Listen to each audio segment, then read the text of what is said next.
Good morning, and thanks for tuning in to Notations of a Nappy Girl, episode 34. Episode 34 in the series, episode 1 of 2014. Happy New Year, all my subscribers, my watchers, my occasional peepers, what have you. I hope everybody's holiday season was prosperous. I hope it was joyous. I hope it was filled with peace, serenity, and an overabundance of love, because you can never have too much of that. Okay, I'm gonna change up the format a little bit, make these a little bit shorter. What I want to do is each week talk about one thing in particular. So today, I'm going to start a relationship series, and I'm going to try to follow on the Facebook fan page with an ongoing dialogue. Let's see how long I can keep that up with two jobs and a kid. Yeah. Um, here's my thing for today. Knowing when to say when. Now, I'm not talking about when you're out drinking, the old 80s TV campaign, know when to say when. No, knowing when to say when in your interpersonal relationships, whether it's social, familial, emotional, meaning, an intimate relationship, things of that nature. You have to know when you've had enough. Nobody knows your breaking point but you. And you have to live your life that way. So, in just dealing with relationships, because I get a lot of relationship questions, um, when you're dating, whether you're married, you're just in a long term committed relationship, whether it's a casual acquaintanceship, whether it's a fling, a booty call, whatever you want to call it, every relationship we get in has clear cut boundaries. We know exactly when someone has crossed those boundaries. And at that moment, we make a conscious decision to stay or to go. Now, everybody has a different breaking point. Nothing is universal. Some people can deal with a lot. Some people tolerate very little. It is not in your place to judge the next person's situation and tell them what's best for them. All you can do is know and embrace what's best for you. So, in looking at relationships as a whole, if you're in something, let's deal with a long term relationship, and I'm going to be brief. If you're in something and you and your partner are constantly at odds, just constantly, you're fighting about everything, something as simple as what color is the sky, and you guys are going at it like cats and dogs, it may be time to rethink the relationship. If the only intensity you have in your relationship is inside the bedroom, yeah, it may be time to rethink the relationship. If your Everybody has baggage, let me throw that out there.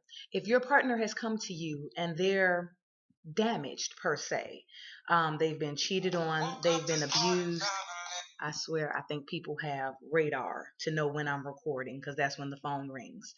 Um, if they've been abused, lied to, cheated on, emotionally, physically, or psychologically abused, what have you, and you know this getting into the situation, then you pretty much should be able to figure out what your breaking point will be. Um, my breaking point has varied over the years. I have learned back in my 20s, excuse me, allergies. Back in my 20s, there was things that I would never tolerate. Absolutely never. And back then I thought I was in love. Whereas now I'm closer to 40 and I've found that I've dealt with, I've worked through certain situations that I would have walked away from a long time ago. And you know what? I'm sorry. I don't judge me. I don't go hard on me. I just figure, you know what? My tolerance levels have changed. Maybe it's for the better. Maybe it's for the worst. I have to reevaluate those situations. Um, my current emotional situation, I'll say, has been in the making for almost 5 years. And it has had its ups. It's had some down, down, down, up under the ground kind of situations. And yet love and dedication were present. So we were able to persevere through those situations. And at the end of the day, I don't care what anybody thinks of my relationship. I don't care what anybody thinks of my partner or anything because I'm the one that has to come home to that person at night. So, in saying that, I say I had to learn my boundaries. I had to learn my breaking point. I had to learn when to say when. Same thing goes for you. If you and your partner have done the counseling, have done the talking, have done the journaling, that meditation, the anger management, the I don't know. There's a million things, and I don't want to speak on anybody's particular relationship. I'm just speaking in generalities. But if you've done the talking and you can't talk no more, if you've done having other people trying to mediate and that's not working, if you've tried being open and honest and you've tried reassuring your partner about your dedication to build them up in the sense of where they understand where you're coming from and it's still not working, you may need to stop, take a step back, and reevaluate. Now, if you're in anything, I will put this out there. People know what they can take. But if you're in anything that is damaging you emotionally, physically, psychologically, if you're constantly sick, if just the thought of an argument with your mate, for instance, is making you throw up, is making your nerves bad, giving you heart palpitations, giving you migraines, that's not healthy.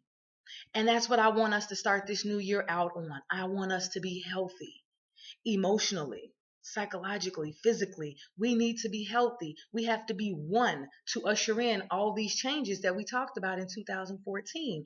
Everybody talked about what they wanted to change, what they wanted to do better, what goals they had set. The same thing goes for your relationship. You have to know when to say when. Same thing goes for your kids, your job, but I'm not going to get into those. But you know your limit. It's just it's that simple. Put a limit on yourself, just like the police put a drinking limit. I think it's like 0.08 or something like that. But you can't drive if you had that much. Look at it like that. I know it sounds trivial, but if you say, okay, emotionally, I can only take 0.08% BS, then you know when you've reached that limit. You know when it's not working anymore. And you know when you got to let it go. And sometimes, like people always say, the two easiest things to say in this world are hello and goodbye. Because hello starts it all, goodbye ends it all. What you do in between is what matters. Be happy, be healthy. Did you think I was going to say eat Cheerios? I know it sounded like the Cheerios commercial. No, but be happy and be healthy. That's my message for today. Peace and blessings, people. Be good till next week.